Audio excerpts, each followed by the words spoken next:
시청자 여러분 안녕하십니까? 12월 31일 화요일 KBC 뉴스와이드 시작합니다. 무안국제공항에서 제주항공 여객기 참사가 발생한 지 사흘이 지나고 있습니다. 희생자 신원 확인이 아직 진행 중인 상황인데 사고 원인 규명을 위한 조사도 이제 집중적으로 이루어질 예정입니다. 오늘 이봉식 초당대학교 항공정비학과 교수 그리고 신대희 기자와 함께 사고 상황 짚어보겠습니다. 두 분 안녕하십니까? 안녕하십니까? 자, 교수님 일단 학교도 이 무안공항 근처고 이제 비행기들 드나드는 것도 많이 이제 실제로 보셨을 테고 그래서 이번 사고가 났다라고 이야기를 들으셨을 때 충격이 더 크셨을 것 같습니다. 어떠셨습니까? 예, 저희가 항공업계에 한 50년 가까이 제가 근무를 했는데요. 그리고 지금도 후학들을 가르치고 있고 그래서 이런 믿기지 않는 참사가 생겨서 처음엔 놀라움보다 저는 충격이었습니다. 그래서 오늘 또 어떻게 하면 그 희생자분들을 애도하고 그 유가족들한테 조금이라도 위안을 드릴까 해서 교수들하고 같이 조문을 하고 왔거든요. 거기 가서 눈물이 나는 걸 참았습니다. 그러면서 어떻게 하면 이런 참사가 생기지 않을 수 있을까 많은 각오를 했습니다. 네. 자, 신대희 기자 사고 이후에 계속 현장에서 취재 활동 쭉 했습니다. 많은 분들도 만나 뵙고 이야기도 듣고 했는데 여객기가 이제 영상으로도 이미 많이 나왔습니다만 목격하신 분들이 여객기에 좀 이상 징후가 있었다라는 말씀을 실제로 많이 해주셨죠? 네, 그렇습니다. 새떼와 충돌하면서 비행기 날개에 불꽃이 일었다는 목소리가 많았고요. 쾅 하는 소리에 이어서 연쇄적으로 충돌하는 소리가 좀 났었다라는 목소리도 좀 있었습니다. 여객기가 첫 착륙을 못하고 상공을 선회하다가 반대편 활주로로 내려왔었는데 콘크리트로 된 그 착륙 유도 시설에 충돌해서 산산조각이 나서 너무 충격적이었다라고 입을 모았고요. 또 주목해야 할 목격담은 여객기가 최초 착륙을 시도할 때는 그 랜딩 기어 3개 중에 앞바퀴가 나와 있었다라는 그 목격담이 좀 있었어요. 그걸 보면 이 목격이 사실이라면 첫 착륙 시도 때는 앞바퀴가 나와 있었는데 사고가 난 두 번째 착륙 때는 랜딩 기어 세대가 닫힌 채 동체 착륙을 하면서 참사로 이어진 만큼 이 부분에 대한 면밀한 조사가 필요한 상황입니다. 네, 이제 희생자분들에 대한 수습이 거의 이제 마무리 단계가 되면서 곧바로 이제 사고 원인 분석에 가장 많은 관심이 쏠리고 있는 상황이 됐습니다. 자, 이번 사고 직전에 항공기 조종사와 관제탑 사이에 오간 교신 내용 일부도 지금 공개가 됐습니다. 기내에 장치가 되어 있었던 블랙박스 분석에는 상당한 시간이 걸리기 때문에 현재로서는 사고 직전에 관제탑과 또 기내의 기장의 교신 내용이 사고 당시에 가장 직접적인 증거가 될 것 같습니다. 교신 내용에 따르면 이 관제탑 관제사가 조류활동 주의를 경고한 뒤에 사고 여객기에서는 굉장히 급박하게 상황이 이어진 걸로 보입니다. 여러 가지 추측들이 나오고 있는데 교수님께서는 좀 어떻게 보셨는지 궁금합니다. 어떤 상황이 있었을 거라고 추측이 되십니까? 예. 저는 그동안에 이제 언론에서 얘기했던 거 약간 다른 시각을 갖고 있습니다. 우선 신 기자님 말씀하신 것처럼 8시 54분에 착륙 허가를 받았고요. 그다음에 57분에 관제탑이 조류 주의보를 제공을 했고 아까 신 기자님 말씀하신 착륙대 앞바퀴가 나와 있는 거를 촬영한 사람이 있습니다. 그 사진을 제가 봤는데 그게 58분 41초 정도 됩니다. 제가 오늘 처음 말씀드린 겁니다. 41초 정도 되는데 그 뒤로 59분에 조종사가 버드 스트라이크, 메이데이를 외치며 그다음 그 시간부터 비상 시간이 계속된 거죠. 근데 저는 이제 이 과정에서 엔진이 상당한 손상을 입었고 이 손상이 직접적인 원인이 됐다고 생각합니다. 왜냐하면 제가 40년 넘게 엔진 쪽을 전문적으로 했기 때문에 그 부분은 보면 알 수 있고요. 이게 실질적으로 모든 그 뒤에 일어나는 모든 현상들을 제공한 것 같습니다. 교수님 이어서 좀 더 이제 여쭤보겠습니다. 네. 조류와의 충돌이 이제 직접적인 원인이 된 것 같다라고 말씀을 해주셨고 엔진의 파손이 급격하게 엔진의 파손이 진행이 됐고 이제 그것 때문에 기체 안에도 혼란이 있었을 거다라고 말씀을 하셨는데 그 이후로의 기내에서 기장이나 부기장의 입장에서는 급박하게 바로 다시 착륙을 할 수밖에 없었던 상황. 분석해 보자면 예상해 보자면 어떤 조건들이 좀 있었을까요? 그렇죠. 예. 그 지금 앵커께서 말씀하신 것처럼 제가 느끼기에는 어프로치 이렇게 접근을 하다가 조류 경보를 받고 기장도 그렇고 부기장도 실제 새를 보려고 노력을 했을 것 같습니다. 그런데 부기장 쪽에서 이게 새가 날라온 것 같거든요. 오리가 떼가 그 옆에 그 호수가 있어요. 조그만 호수. 거기서부터 오리 떼가 날라오는 거를 부기장이 봤고요. 그러다 보니까 부기장 사이드에 있는 엔진이 오른쪽 엔진이고 그게 넘버2 엔진인데 여기에 새 떼가 지나가는데 더 들어가기 좋은 조건이 흡입력이 상당히 세거든요.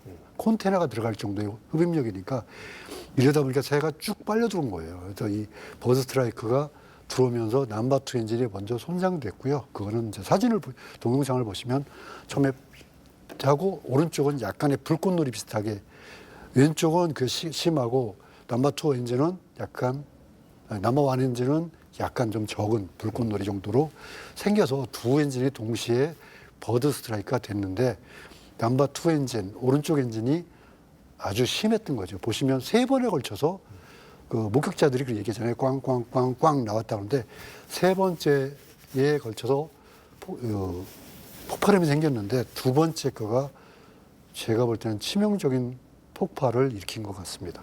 네. 일단 교수님의 분석으로는 네. 왼쪽과 오른쪽, 그러니까 1번 엔진과 2번 엔진 모두 다 조류 충돌로 인해 파손의 가능성이 있다. 그리고 특히나 이제 부기장 쪽이라고 설명을 해주셨는데 2번 엔진 쪽에 파손이 훨씬 더 컸을 것이다. 이제 이렇게 분석을 해주셨습니다. 자, 이게 앞바퀴 이야기도 좀 아까 신 기자가 잠깐 했습니다만 앞바퀴가 처음 착륙을 시도하고 난 뒤에는 앞바퀴가 내려온 모습이 지금 목격이 되고 사진도 직접 확인했다고 하셨습니다. 그런데 이제 동체 착륙으로 시도가 됐거든요. 다시 복항한 뒤에는. 자, 앞바퀴가 올라갔던 그러니까 랜딩 기어가 작동을 했는데 그 다음에 착륙할 때는 랜딩 기어가 내려오지 않은 상태로 착륙을 시도했습니다. 이것은 어떤 의미로 분석할 수 있겠습니까? 네, 저는 그 랜딩 기어가 58분에 촬영한 사진을 보면 있고요. 이게 사실이라고 확신할 수 있는 거는 착륙 허가를 받으면서 랜딩 기어가 안 나왔었는데 신청했을 수가 없어요. 그리고 이거를 관제탑에다 얘기했겠죠. 지금 내 비행기에 바퀴가 안 나왔는데 내가 한번 활주로 위로 날아갈 테니까 받아오. 이때 버드 스트라이크가 되니까 버드 스트라이크 정보를 받고 비행기를 제가 볼 때는 약간 새떼를 피하기 위해서 올리려고 했던 것 같아요. 올리는 과정에 버드 스트라이크가 생기니까 엔진이 한쪽이 페일되니까 오른쪽 넘버1 엔진만 가지고 상승을 시도를 했겠죠. 하는데 힘이 적어지니까 추력이 떨어지니까 절반으로 줄었으니까 이때 저항을 줄이기 위해서 랜딩 기어를 접은 것 같아요. 왜 접었냐를 따진다면 왜냐하면 이 랜딩 기어가 나와 있던 게 들어간 거는 칵핏에서만 가능하잖아요. 그래서 그때는 기장은 최선이었겠죠.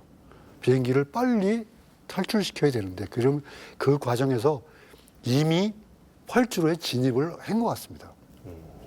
왜냐하면 국토부에서 준 거 보면 이렇게 3번째 단계에 벌써 활주로가 상당 부분 왔어요.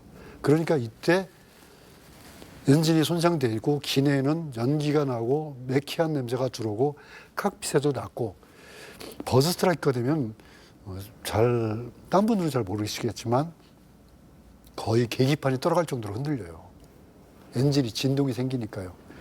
그리고 엔진은 특성이 조종자가 원하는 트러스트를 세팅해놓으면 어떤 상태가 돼도 추력을 유지하려고 노력을 해요. 그러다 보니까 조종사가 지금 파워를 올렸는데 엔진이 죽으니까 어떻게 할까요? 기름을 계속 더 넣죠. 그러면 이제 과열되죠. 그럼 엔진이 녹을 수도 있고 화재로 발전할 수도 있어요. 그래서 얼른 엔진을 죽이게 돼 있어요. 샷다운하게 돼 있거든요. 그러다 보니까 한계 가지고 올라가는데 공교롭게 또 오른쪽 엔진도 비정상이에요. 그러면 제가 기장이라면 빨리 이러다 추락하겠다는 생각을 하겠죠. 그러다 보니까 최단거리로 복항을 하겠다고 하고 시도를 했죠. 활주로를 원래 원칙적 복항은 일반적으로 멀게 돌아요. 왜냐하면 가까이 돌려면 비행기 뱅킹을 많이 줘야 되잖아요. 원심력을 줄이기 위해서. 그래서 원거리를 도는 게 원칙인데 그리고 랜딩 기어는 넣을 수도 있고 안 넣을 수도 있습니다. 근데 이 기장은 급박한 상황을 탈피하기 위해서 질러서 갖고 거의 180도 비행기를 돌려가지고 진입을 시도했죠. 이렇게 해서 그 상황이 칵핏 상황이 지금 제가 말씀드린 건 외적인 거고 워닝이 여러 가지가 동시에 울렸을 거예요. 엔진이 셧다운, 랜딩 기어 문제 뭐 이렇게 해서 워닝이 울었을 거거든요. 왜냐하면 랜딩 기어가 고도가 일정 이하로 내려왔을 때 랜딩 기어를 안 내리면 계속 워닝 차임이 울려요. 마스터 라이트도 프레시하고. 그렇기 때문에 그다음에 뭐 예측을 해보면 캐빈에서도 기장한테 얘기했겠죠. 지금 연기가 들어오고 한다고. 그러다 보니까 기장은 짧은 시간에 그 혼란에 빠졌을 거예요. 그리고 단순히 하나는 빨리 비행기를 안착시키겠다는 건 하겠죠. 네. 자, 국토부에서 이 랜딩 기어 관련해 가지고 이제 그래 그렇다면 말씀하신 버드 스트라이크 세대 충돌 이후에 그것 때문에 엔진이 고장 난 것은 알겠는데 랜딩 기어가 내려오지 않은 것은 이제 그것과 관련해서 그러면 이 엔진 고장 때문에 랜딩 기어에도 문제가 생긴 거냐라고 이제 했을 때 국토부에서는 일반적으로 엔진의 고장과 랜딩 기어의 고장은 통상적으로 이렇게 바로 연결되지는 않는다라고 이야기를 했거든요. 예. 이건 어떻게 좀 해석을 하면 되겠습니까? 그건 맞는 정확한 표현이고요. 엔진 중요한 것들은 엔진이 1이 있고 2가 있으면 거기에 그 유압 펌프가 달려 있어요. 이 유압 펌프가 넘버 2 엔진은 작동을 안 했지만 넘버 1 엔진은 작동을 하잖아요. 그래서 일반적인 그러니까 주 컨트롤 서페이스가 아닌 것들은 한 개 시스템만 들어가고요. 그래서 이 비행기는 넘버 1은 A 시스템이라고 하고 넘버 2는 B 시스템이라고 그래요.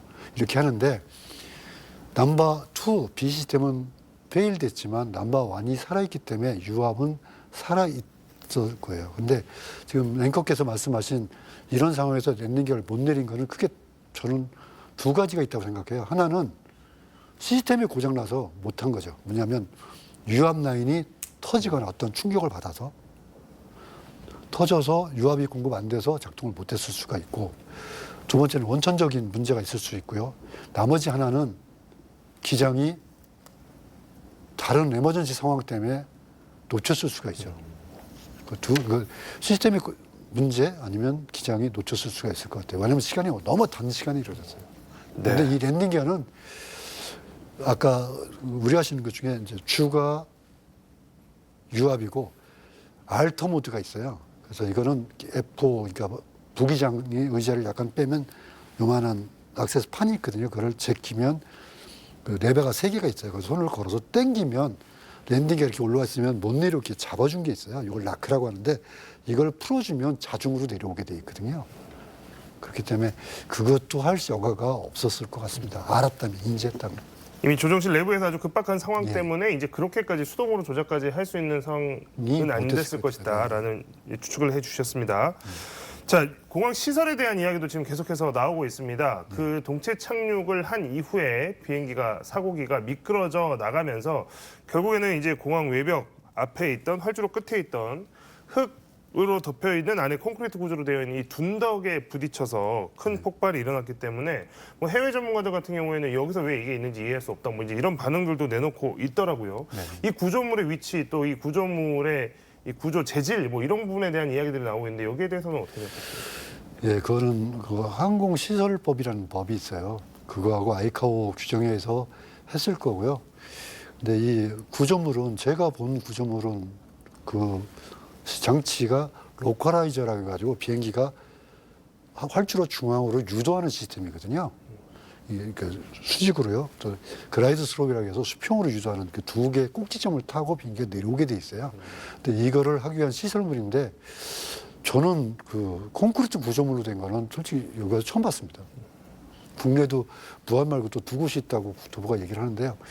그래서 이 부분은 참 아쉬운 부분인 것 같습니다. 그래서 그 부분은 뭐 경찰이 수사를 한다고 얘기 들었습니다. 네. 자, 이 부분에 대해서는 뭐 국토교통부에서도 뭐 지금 현황들에 대해서 몇 가지 이야기를 해줬습니다. 여수공항 그다음에 포항경주공항도 역시 콘크리트로 설치가 돼 있는 바가 있다. 그리고 규정에선 벗어나지 않았다라고 이야기했는데 이게 사고를 키운 원인 중에 하나가 될지는 더 정확한 조사가 필요한 상황입니다. 자, 지금 사고 당일부터 지금까지 현재 상황 한번 짧게 정리를 한번 해주시죠. 사고 당일에는 뭐 한마디로 뭐 아수라장이었고요. 가족들을 비롯해 모두가 이 현실을 받아들일 수 없고 믿을 수 없다라는 입장이었고 초기에는 제대로 된 수습에 대한 설명이 이루어지지 않아서 상당한 항의나 이런 것들이 좀 많았었습니다. 네. 자, 이게 지금 신원 확인 문제가 있습니다. 179명의 희생자가 시신은 확인이 됐는데 아직 정확한 신원 확인이 아직 안 된 시신, 희생자 시신이 5구가 있다고 지금 알려져 있는데 DNA 검사랑들은 하고 있는데 잘 안 되고 있는 모양이죠? 아, 예, 그렇습니다. 지금 이게 여러 가지로 좀 대조해야 되는 작업들이 좀 많이 필요해 가지고요. 그게 좀 안 되고 있고 그래서 179명 중에 이제 174명에 대한 신원만 확인된 상황인데 지금 희생자들은 임시 안치소 냉동시설에 보존 중인데요. 검시 절차를 마치면 유족에게 인도됩니다. 근데 지금 현재 기준으로 희생자 6명의 유가족이 시신을 인도받아서 장례 절차에 들어갔고요. 오늘 오후 2시 기준으로 보면 희생자 32명에 대해서 시신을 인도받을 수 있는 법적 절차를 마친 상황입니다. 다만 참혹한 사고의 특성상 온전한 상태로 수습된 시신이 너무 적기 때문에 유족들이 모두 인도받기까지는 며칠 더 걸릴 것으로 보이고요. 경찰은 다음 주 월요일부터 시신 인도가 가능하게 수습을 하겠다는 그런 입장을 밝혔습니다. 네, 일단 경찰에서는 다음 주 월요일에 시신 인도가 모두 가능하게 하겠다라고 하는 시간을 지금 잡아놓은 상태입니다. 유가족분들도 많이 만나셨습니다. 유가족분들 같은 경우에 격앙된 모습을 보이기도 하셨고 또 한없이 또 슬퍼하시는 모습도 보이셨고 그런 와중에 지금 이제 이 현장에서의 대처에 대한 아쉬움이나 또 이게 불만도 지금 나오고 있는 상황인데 유가족분들께서는 특히 이제 좀 어떤 부분들에 대해서 지금 신경을 써주기를 좀 바라고 계시는지 그 부분 좀 설명해 주시죠. 네, 가장 신경을 써달라고 요구하시는 대목은 수습과 원인 조사의 모든 과정에서 정확한 정보를 좀 제공해 달라는 것입니다. 초기에 소통 체계가 미흡해서 유족들의 고통이 상당히 컸는데요. 국토교통부는 참사 당일 밤 10시 반이 돼서야 피해자 통합 지원센터를 설치를 했습니다. 근데 이게 항공사고 매뉴얼상 사고가 발생하면 2시간 이내에 설치하게 돼 있거든요. 근데 11시간 가까이 늦은 셈이라 혼선도 이어졌고요. 정부는 최근까지 신원이 확인되지 않은 희생자 유족을 신원이 확인됐다고 거꾸로 안내하면서 또 희생자 유족에게 그 심리적 불안을 가중시켰고 또 피해자의 어떤 권리를 제대로 보장하지 않았습니다. 그리고 또 가족들이 요구하는 것은 희생자의 훼손 정도가 심한 만큼 좀 이 많은 수습과 보존하는 데 좀 힘써달라고 요구를 하고 있고요. 셋째로는 의료나 심리 지원 체계를 좀 촘촘하게 해달라라는 요청이 좀 있더라고요. 장기적으로 이제 외상 후 스트레스 장애가 이어질 수밖에 없으니 어떤 슬픔과 고통을 좀 견디고 치유할 수 있게 세심한 보살핌이 필요한 상황입니다. 네. 자, 참사의 명확한 원인 규명을 위해서 지금 블랙박스 해독이 아주 결정적인 근거가 될 겁니다. 그런데 이제 블랙박스 시간도 좀 오래 걸리는 상황이고 블랙박스의 비행 기록 장치를 분석 컴퓨터와 연결할 이 커넥터가 분실된 채로 지금 수거가 됐다고 해서 이것도 좀 문제가 지적이 됐습니다. 해독 작업이 더 길어질 가능성이 커지는 거 아니냐 이런 우려도 있는데 이게 커넥터가 분실됐다라고 하면 이게 실제로 블랙박스를 조사하는 데 좀 어려움이 더 추가로 생기는 거라고 볼 수 있네요. 커넥터 부분을 추가로 연결해야지 이제 컴퓨터 프로그램과 연결할 수 있으니까요. 근데 통례적으로 블랙박스는 잘 아시는 것처럼 3,500G인가 하고 1,300도 정도에서도 10분 이상 견디거든요. 그래서 그 커넥터 부분만 해결되면 가능할 것 같고요. 그래도 그 장착된 부분이 구조되신 분들 두 분하고 그래도 온전한 형태로 있는 쪽이기 때문에 그 부분은 할 건데 그 모든 데이터를 덤핑 받고 분석하는 데 시간이 걸릴 것 같습니다. 그래서 CVR 같은 경우는 좀 나을 것 같고요. 그래서 그 CVR이나 그 데이터를 하면 저희가 지금 시간에 여기 같이 말씀 나누는 부분들이 거의 맞게 되지 않을까 하는 생각이 듭니다.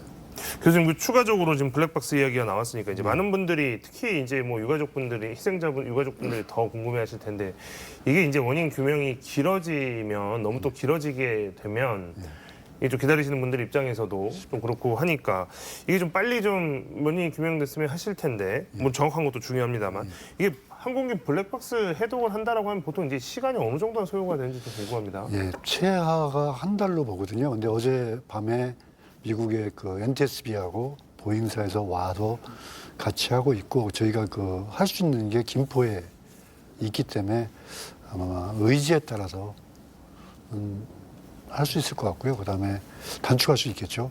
근데 저희 이제 뭐 언론에서도 그렇고 많이 그 원인을 하려고 노력을 하고 표면적으로 나타나는 것들이 있으면 접근이 더 쉬울 수 있을 것 같습니다. 네. 자, 한순간에 너무나 처참하게 가족을 잃은 유가족들의 슬픔 또 충격은 말로 다할 수가 없을 정도입니다. 유가족들에 대한 여러 가지 지원, 사회적 지원이 있겠지만 그중에서도 좀 전에 잠깐 이야기했습니다만 심리 지원 같은 부분들까지도 이제 사회가 좀 책임을 져야 되지 않느냐라는 이런 목소리들이 나오고 있는데 실제로 이 유가족분들에 대한 심리 지원이나 이런 부분들 이루어지고 있는 부분이 아직 있나요? 이제 국가 트라우마 센터를 중심으로 해서 유가족 통합 심리 지원단을 구성을 했는데요.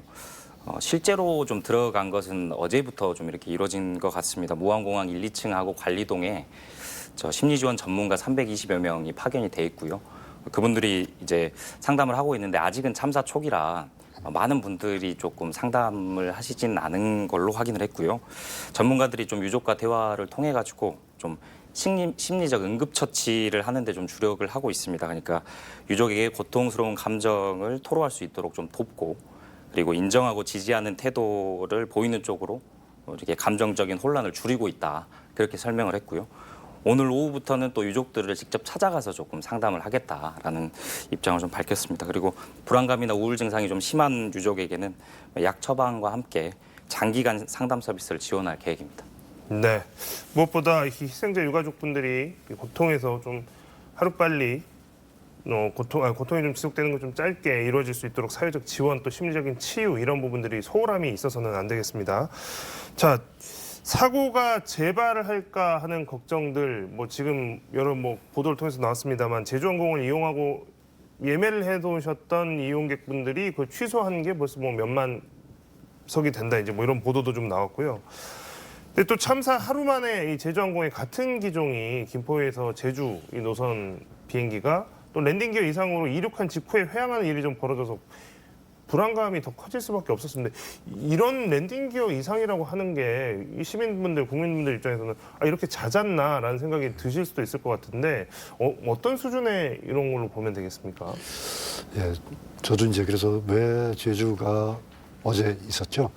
다시 회항하는 일이 생겼는지 확인해 보려고 했는데 그 정확한 건 기체 결함이라고만 얘기를 하고 30분 넘게 비행한 걸 봐서는 랜딩 기어가 익스텐드 돼서 간 거나 이렇게 하지는 않은 것 같아요. 실제로 랜딩 기어에서 생기는 결함은 많지 않습니다.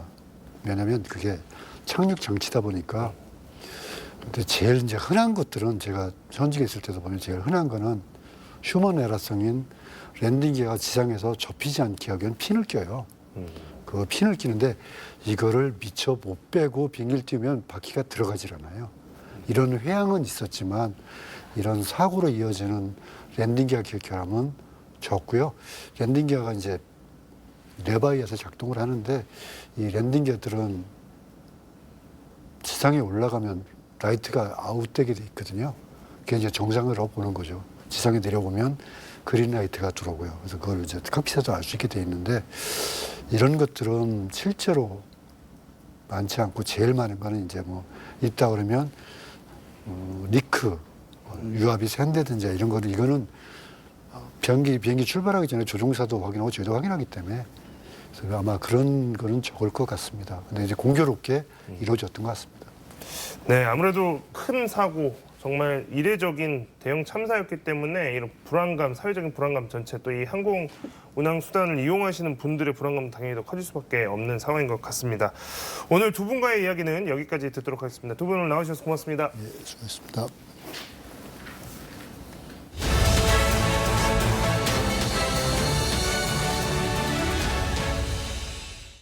서울광역방송센터입니다. 무안국제공항 제주항공 여객기 사고로 온 국민이 충격과 슬픔에 빠져 있습니다. 이런 가운데 윤석열 대통령 내란죄를 수사하는 공수처가 청구한 윤석열 대통령 체포영장이 법원에서 오늘 발급됐습니다. 직무정지 중이긴 하지만 현직 대통령에 대한 체포영장 청구도 발부도 대한민국 건국 이래 처음 있는 일입니다. 여의도 초대석 정동영 더불어민주당 의원과 관련 얘기 해보겠습니다. 의원님 어서 오십시오. 네. 이 근조 리본을 하고 오셨네요. 예, 지금 온 네. 국민이 아파하고 슬퍼합니다. 저도 어제 하루 무안 공항에서 네. 그 희생자분들 유족들 뵙고 왔습니다만 참 안타까운 일입니다. 2024년이 네. 정말 우리 현대사에서 최악의 해 중에 하나로 기록될 것 같습니다. 뭐 이재명 대표가 유가족들 만나 손을 잡고 위로를 이렇게 하니까는 그 유가족분들이 저희 좀 뭐 도와주세요, 살려주세요 이러면서 막 우시던데 그 현장에서 그 직접 그 유가족들 보시니까 뭐 어떤 마음이 드시던가요? 한 분 한 네. 분이 뭐 꿈에도 상상하지 못한 일이 네. 벌어진 거죠. 사실 우리에게 누구에게도 닥칠 수 있는 일이 네. 그분들에게 이제 닥쳤는데 네. 돌아가신 분들은 그 공항 착륙 직전까지 이제 집으로 돌아갈 생각 네. 하시지 않았겠어요? 그걸 생각하면 참 가슴이 미어집니다. 그리고 한 분 한 분 사연이 네. 너무나 안타까운 사연들이 많습니다. 그래서 뭐라고 입을 뗄 수 없는 위로할 수 없는 그런 현장이었습니다만 왜 이런 불행한 일이 이렇게 네. 자주 선진 대한민국에서 일어나고 있는 것인지 네. 참 답답합니다.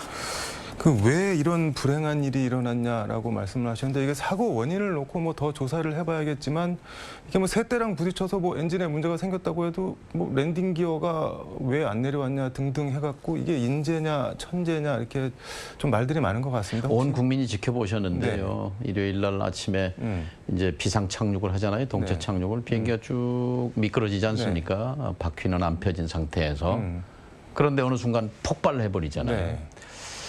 근데 이 세계 항공사들을 그 운행하다가 동체 착륙하는 비상 상황은 수시로 자주 발생하는 사례 같습니다. 그런데 동체 착륙을 했을 때 이렇게 대형 참사로 이어지는 경우는 처음인 것 같습니다. 세계 항공 참사 역사 중에. 네.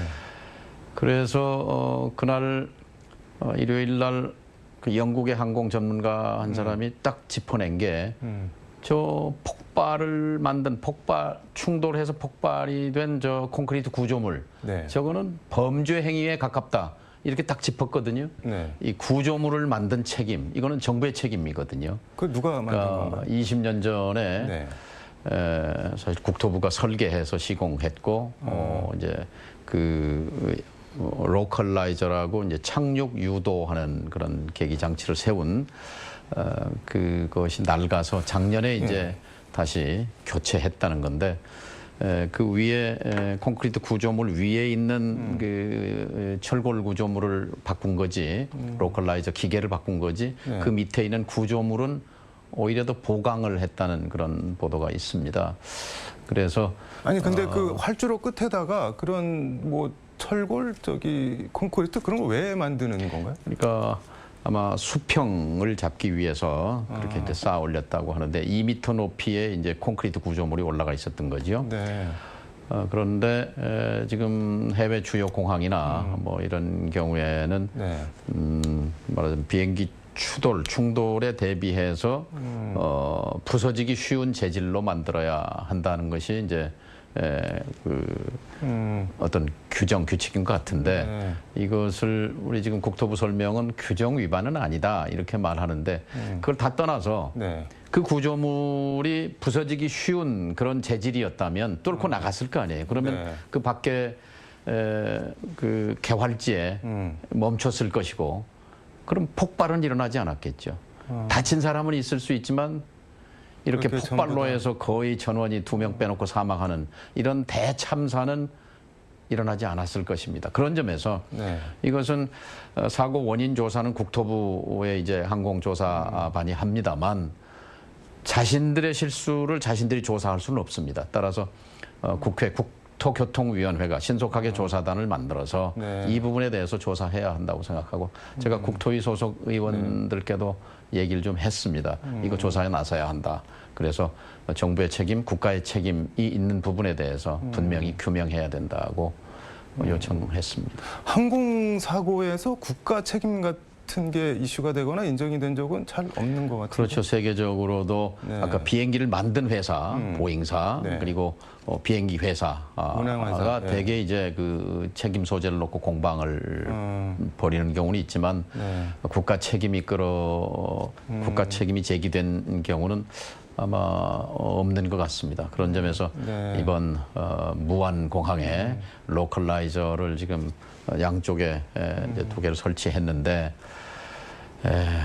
그것이 없었다고 생각하면 그 책임은 분명해지는 거죠. 그리고 이 로컬라이저는 필수 네.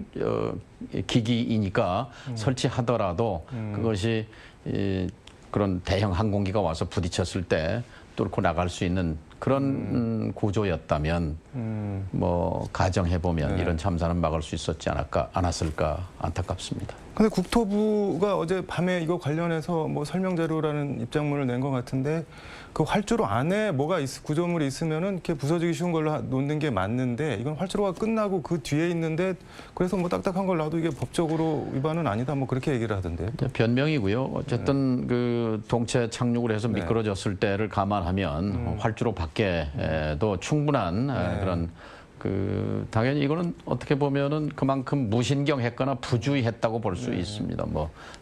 이런 사고가 날이라고 상상 못한 그런 짧은 생각에도 원인이 있을 것이고. 네. 하지만 어쨌든 지금 여수공항, 청주공항에 이런 구조물로 콘크리트 구조물이 있다고 지금 다른 설명했거든요. 공항들에도 다른 공항에 그러면? 즉각 철거해야 합니다. 아니 사고라는 건 우리가 상상할 수 없는 그런 상황에서 그런 방식으로 일어나게 되는데 만에 하나 네. 정말 10억 분의 1 가능성이라도 네. 그런 경우에 대비해서라도 안전을 생각해야 하는 거죠. 네. 윤석열 대통령 체포영장 발부 얘기해 보겠습니다. 이게 현직 대통령에 대한 체포영장이 발부가 됐습니다. 체포영장에 내란죄 우두머리를 범죄 혐의로 적시를 했는데 발부 어떻게 보시나요? 2024년 12월 3일 네. 비상계엄 사실 내란 발발이죠. 내란 네. 사태.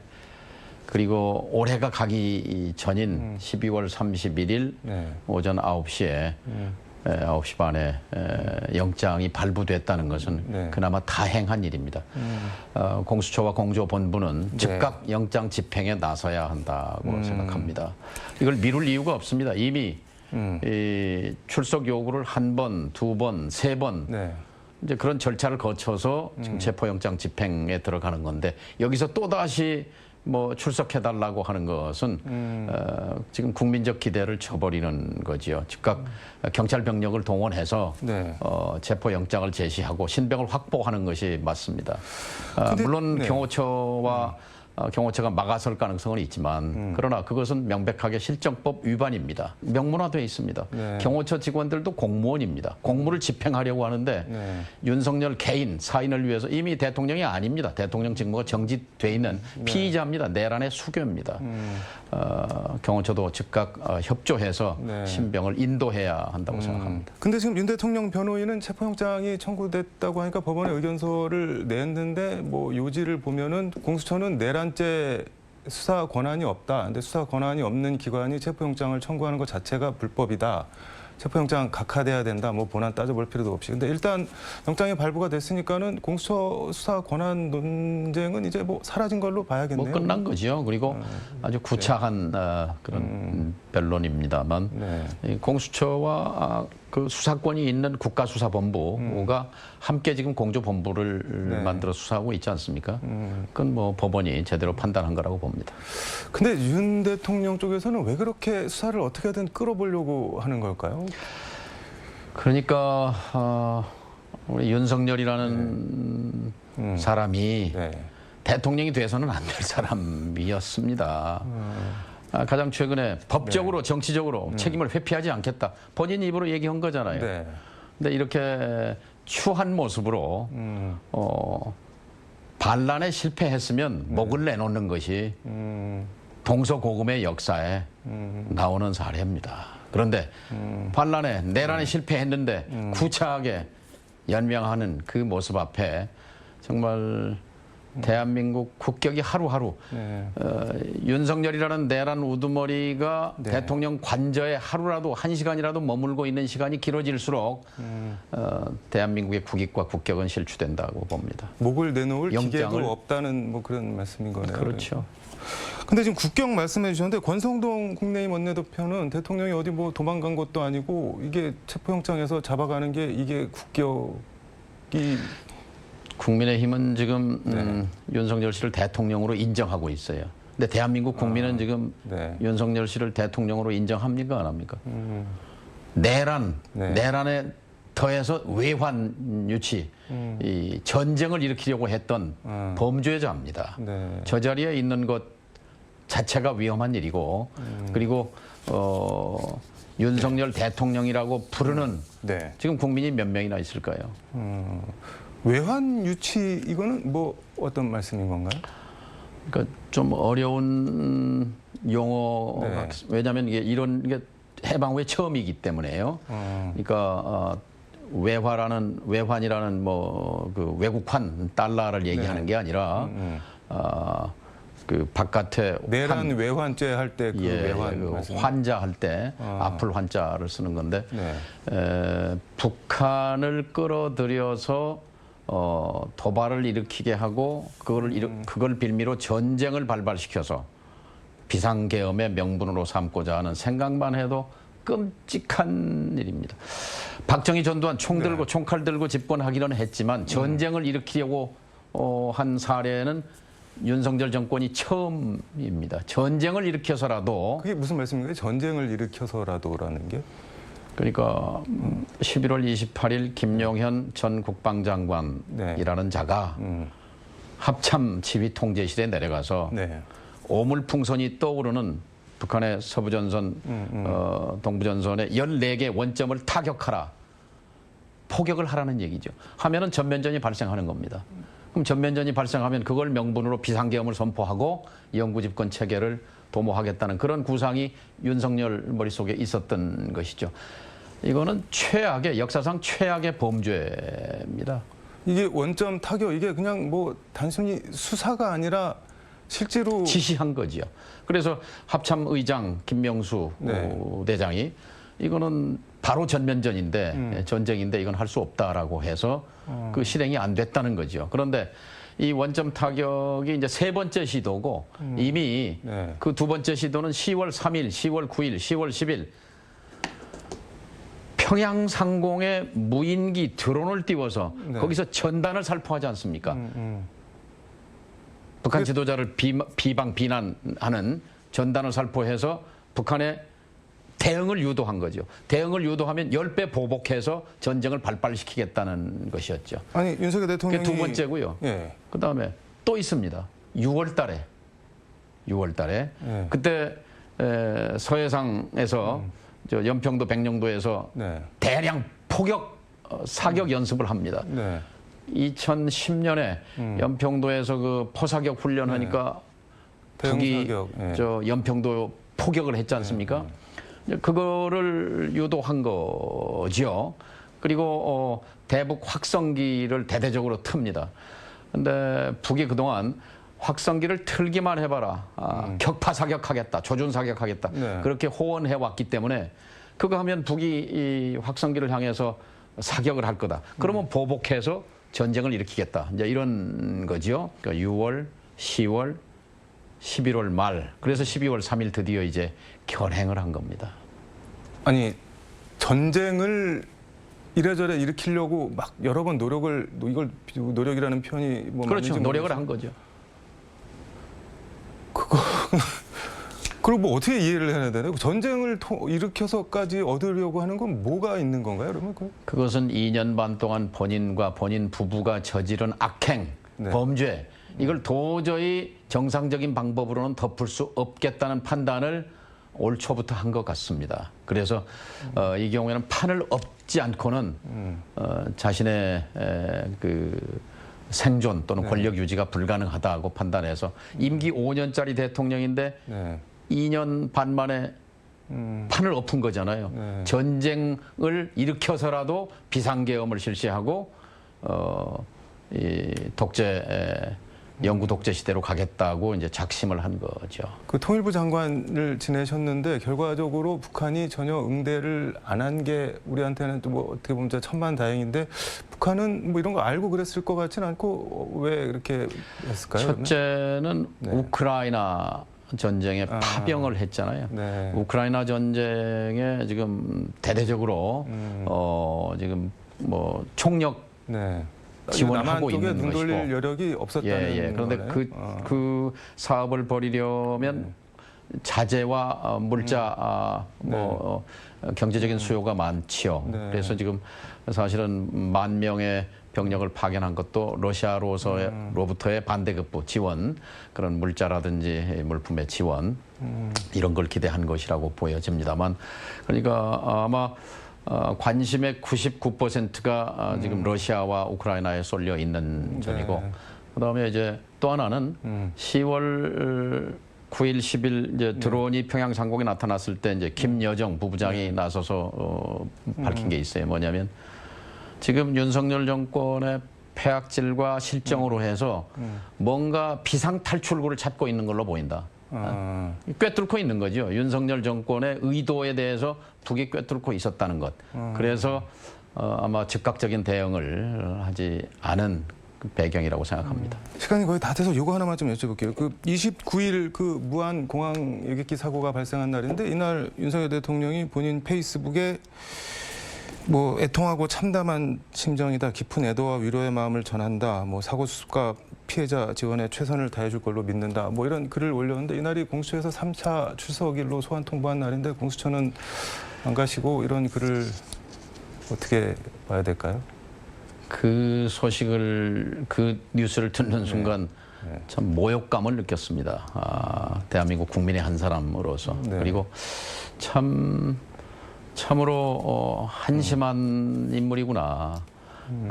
천주교 사제분들이 사람이 어째서 그 모양인가라는 그 시국선언을 발표한 바가 있습니다만 철저하게 균형 감각이 무너진 상태 같습니다.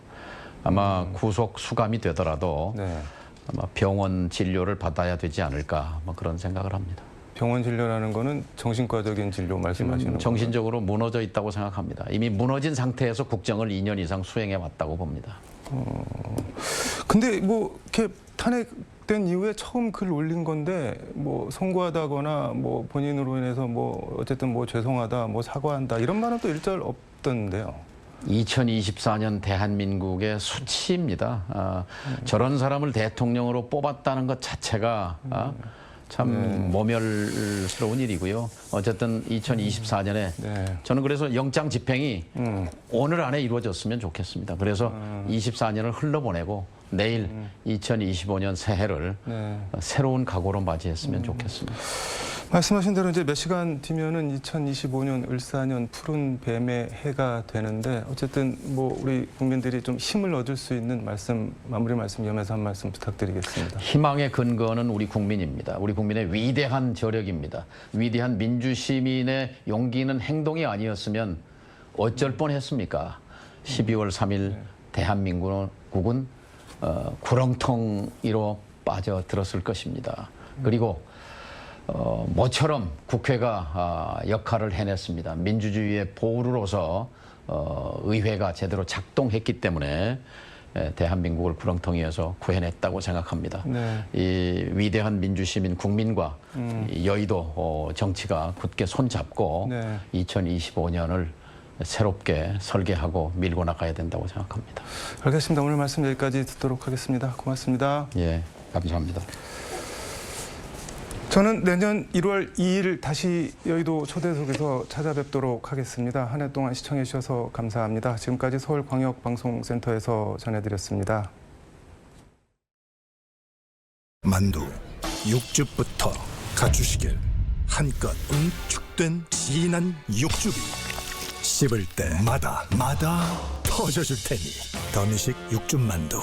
감히 냉동만두라 치부할 수 있을까? 공부 고민 1등 밀크티 하나로 끝. 가장 많이 선택하니까 1위. 지금도 계속 가입하니까 1위. 써보면 인정하니까 1위. 밀크티 지금 무료 체험하세요. 매일 아침 재료 선택부터 남다른 정성 가득 셰프의 손에서 세상에 없던 수제 제빵이 여러분을 기다립니다. 몽에뚜아르, 오늘도 맛있게 행복을 주는 베이커리, 고요하고 아늑한 한옥 카페, 지금 담양으로. 몽에뚜아르 단청 제빵소. 만두 육즙부터 갖추시길. 한껏 응축된 진한 육즙이 씹을 때마다 터져줄 테니 더미식 육즙만두. 감히 냉동만두라 치부할 수 있을까? 어쩌면 우리의 기술은 모빌리티의 일부. 하지만 이것은 미래의 전부를 뒤바꿀 것이다. 이동 경험의 전부를, 에너지 솔루션의 전부를, 그리고 익숙한 움직임의 전부를 뒤바꿀 것이다. 그렇게 한 걸음씩 미래의 전부를 바꾼다. 미래 모빌리티의 일부이자 전부. 현대모비스. 만두 육즙부터 갖추시길. 한껏 응축된 진한 육즙이 씹을 때마다 터져줄 테니 더미식 육즙만두. 감히 냉동만두라 치부할 수 있을까? 여기 원지님은 영어를 틀린 사람일까요? 제가 봤을 땐 트일 사람 같은데요. 틀려라, 트일 것이다. 스픽. 만두 육즙부터 갖추시길. 한껏 응축된 진한 육즙이 씹을 때마다 터져줄 테니 더미식 육즙만두. 감히 냉동만두라 치부할 수 있을까? 공부 고민 1등 밀크티 하나로 끝. 가장 많이 선택하니까 1위. 지금도 계속 가입하니까 1위. 써보면 인정하니까 1위. 밀크티 지금 무료 체험하세요. 만두 육즙부터 갖추시길. 한껏 응축된 진한 육즙이 씹을 때마다 터져줄 테니 더미식 육즙만두. 감히 냉동만두라 치부할 수 있을까? 여기 원지님은 영어를 틀린 사람일까요? 제가 봤을 땐 트일 사람 같은데요. 틀려라, 트일 것이다. 스픽. 만두 육즙부터 갖추시길. 한껏 응축된 진한 육즙이 씹을 때마다 터져줄 테니 더미식 육즙만두. 감히 냉동만두라 치부할 수 있을까? 지금 멈출 순 없습니다. 압도적의 미율 1위. 동지들의 목숨을 가벼이 여기지 마시오. 독립이 되겠어. 늙은 늑대를 반드시 죽여 없애자고. 파월비 절찬 상영 중. 만두 육즙부터 갖추시길. 한껏 응축된 진한 육즙이 씹을 때마다 터져줄 테니 더미식 육즙만두. 감히 냉동만두라 치부할 수 있을까? 슬프고 답답한 소식들로 가득 찬 연말이지만 내일부터 시작되는 새해에는 보다 밝고 좋은 일들이 많아지길 바라봅니다. 2024년 마지막 날 보내드린 KBC 뉴스와이드 오늘 순서는 여기까지입니다. 저는 새해에 다시 찾아뵙겠습니다. 시청해주신 여러분 고맙습니다.